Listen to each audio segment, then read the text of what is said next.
నేర్చుకుందాం. ఓకేనా? ఓకేనా? ఓకేనా? ఒత్తులు అనేవి మనం చాలా ఈజీ వేలో నేర్చుకుందాం. ఓకేనా? ఒత్తులు అనేవి మనకు 3 రకాలుగా విభజించుకుందాం. ఓకేనా? ఎన్ని రకాలుగా? 3 రకాలుగా. చూడండి, రూపాంతరం చెందినవి. రూపాంతరం చెందినవి. 2 రూపాంతరం చెందినవి. రూపాంతరం చెందినవి. నెక్స్ట్ నాన్న తలకట్టు తీసివేసి ఒత్తుగా రాసే అక్షరాలు. తలకట్టు తీసివేసి ఒత్తుగా రాసే అక్షరాలు. ఓకేనా? ఫస్ట్ నాన్న రూపాంతరం చెందినవి. రూపాంతరం చెందినవి. చూడండి నాన్న, ఈజీ వే. క త న మ య ర ల వ. చూడండి, రూపాంతరం చెందినవి. చూడండి, అంటే ఈ రూపం అనేది చేంజ్ చేసుకున్నాం. రూపం అనేది చేంజ్ చేసుకున్నాం. రూపం అనేది చేంజ్ చేసుకొని రాయడం జరిగింది. ఈ రూపం అనేది చేంజ్ అయింది. అంటే సేమ్ ఉందా? లేదు. రూపం అనేది కా అంటే కా యొక్క రూపం ఉందా? లేదు. తా ఉంది, తా యొక్క రూపం ఉందా? లేదు. నా ఉంది, నా యొక్క రూపం ఉందా? లేదు. మా యొక్క రూపమా? లేదు. అందుకే వాటిని ఏమన్నామంటే రూపాంతరం చెందినవి. రూపాంతరం చెందినవి. చెందని బావి చెందినవి. రూపాంతరం చెందినవి. కనిపిస్తావద్దు. రూపాంతరం చెందినవి అంటే రూపాంతరం చెందినవి అంటే సేమ్ యాక్చువల్ రాసండి. రూపాంతరం చెందినవి అంటే కా అంటే కాకి ఆపోజిట్, అంటే చేంజ్ ఉండడం. రూపం అనేది చేంజ్ అవ్వడం.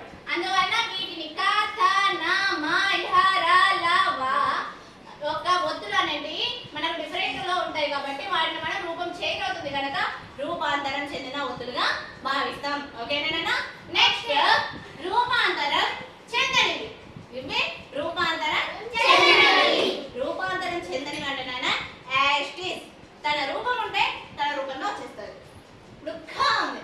ఖ ఖకి ఖా ఒత్తు వచ్చింది. ఏమొత్తు వచ్చింది? ఖాకి యాజ్ ఇట్ ఈజ్ ఖాకి ఖ అంటే యాజ్ ఇట్ ఈజ్ ఉన్నది, తన రూపం చేంజ్ కాకుండా యాజ్ ఇట్ ఈజ్ తన రూపమే వచ్చింది కాబట్టి రూపాంతరం చెందనివి. రూపాంతరం చెందనివి. రూపాంతరం చెందనివి భావిస్తాం. రూపాంతరం చూడండి, ఖ ఞ ఝ ఇని త భ. ఇవి మనం ఏంటి? రూపాంతరం చెందనివి. రూపాంతరం చెందనివి. అందువల్ల మనం ఇవి రూపాంతరం చెందని ఒత్తులుగా భావిస్తాం. ఓకేనా? తలకట్టు తీసి ఒత్తుగా రాసే అక్షరాలు. తలకట్టును తీసి ఒత్తుగా రాసే అక్షరాలు. ఇక్కడ నుండి చూడండి అన్న, ఇవన్నీ ఈజీ.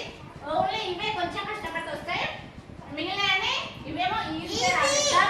యాక్టివ్స్ ఉంటాయి కనుక ఇవే వేస్తాం. తలకట్టు తీసి ఒత్తుగా రాస్తాం. ఇప్పుడు ఘ ఉంది నాన్న, ఘ ఉంది. ఘాకి వేస్తున్నాం, తలకట్టు తీసి రాస్తున్నాం. ఈజీ కదా? ఈజీ. బట్టి పట్టాల్సిన అవసరం కూడా లేదు. ఓకేనా? నెక్స్ట్ ఘ ఉంది. ఘాని ఏం చేసినాం? తలకట్టు తీసేసినాం. అంతే. తలకట్టు తీసి రాసినాం కనుక తలకట్టు తీసి రాసినాం కనుక మనము ఘ గ ఛ అంటే తలకట్టు తీసి రాసినాం కాబట్టి తలకట్టు తీసివేసి ఒత్తుగా రాసే అక్షరాలు అని మనం వీటిని అంటాం. ఓకేనా? వీటిని తలకట్టు తీసి ఒత్తుగా రాసే అక్షరాలని అంటాం. ఏంటంటే చదవండి ఇప్పుడు. తలకట్టు తీసి ఒత్తుగా రాసే అక్షరాలు